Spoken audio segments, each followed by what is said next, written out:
Salut rétrofans. Aujourd'hui, la petite vidéo porte sur les Cardass Premium. Voici les fameux sets de cartes qui étaient dispo donc au Budosai 2017, donc entre le 10 et le 27 août. A savoir qu'évidemment, le 10, le premier jour, il n'y avait déjà plus rien. Et ça a été remis en vente par la suite sur le site Bandai Premium. Comme on peut voir, strictement interdit à la vente à l'international et export, hein, bravo. Donc là vous l'aurez compris, j'ai commencé par vous montrer le dos des plaquettes où on voit bien les sets. Donc il y a deux sets de 6 cartes. Voilà, donc les visuels de devant sont très sympathiques. J'avoue que c'est le principal atout, je trouve, assez premium en fait. Les plaquettes sont vraiment cool. La première plaquette Dragon Ball Z, qu'on va l'ouvrir ensemble. Bon, alors autant vous dire que là c'est déjà moins sympa je trouve. Alors effectivement le Shenron, bon, c'est sympa. Mais voilà, donc ces cartes elles ont une petite air de déjà vu. Je sais pas pour vous. Vous avez pas l'impression de voir des visuels MBC un peu, non? Donc il y a à boire et à manger dans ces visuels évidemment. Bon, celui de droite là, le troisième, je le trouve assez ignoble. Bon les autres ça va à peu près, mais effectivement un petit air de déjà vu, non?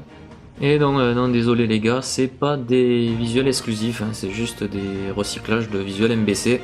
Allez, cette remarque étant faite, on peut continuer à regarder les visuels un peu ensemble.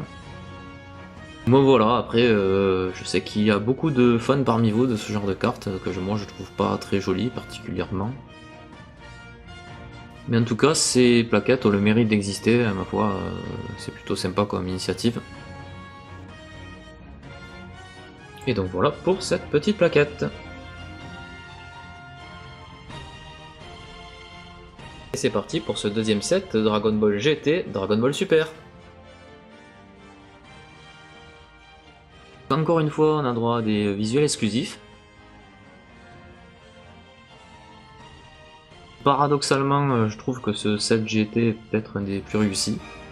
Évidemment, ça n'engage que moi. Et voilà le set super, donc avec bande bleue, hein, ils ont foutu du bleu partout, il y en avait pas assez du bleu. Donc ils en ont fait une par semblant d'arc qu'il y a eu dans le super. Hein. Heureusement qu'il y a Trunk pour amener une nouvelle couleur de cheveux, ah bah non, ils sont bleus aussi. Et Gérard, juste pour savoir, ils sont pas mauves les cheveux de Trunk logiquement? Bah je sais pas non, c'est le fils à la Bulma là, les cheveux bleus là. Attends, ils sont pas verts en fait là non? Enfin, oh, je sais pas, je suis perdu. Et donc voilà pour cette petite plaquette.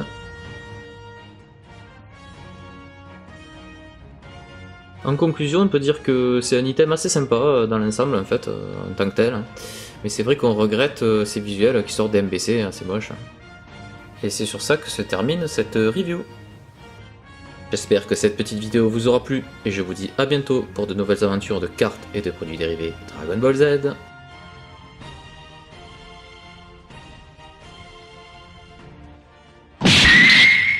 Allez, je me sentais obligé de finir sur une note plus sympathique. Je vous présente donc cette petite plaquette 50e anniversaire, donc qui est un set de 5 cartes. Oui, il n'y a pas de DB là aujourd'hui, mais c'est quand même une plaquette sympa, donc voilà, je voulais vous la présenter, comme je vous dis, pour finir sur un meilleur ton.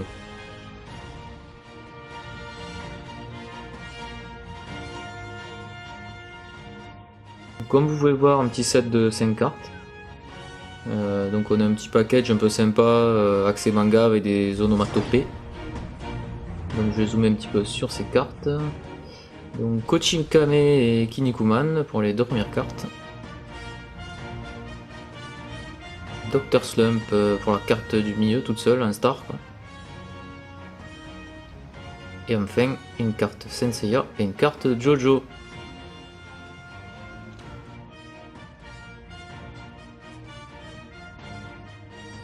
Voilà, donc j'en profite hein, pour parler de Jojo un petit peu. Je kiffe Jojo, regardez Jojo, c'est bien.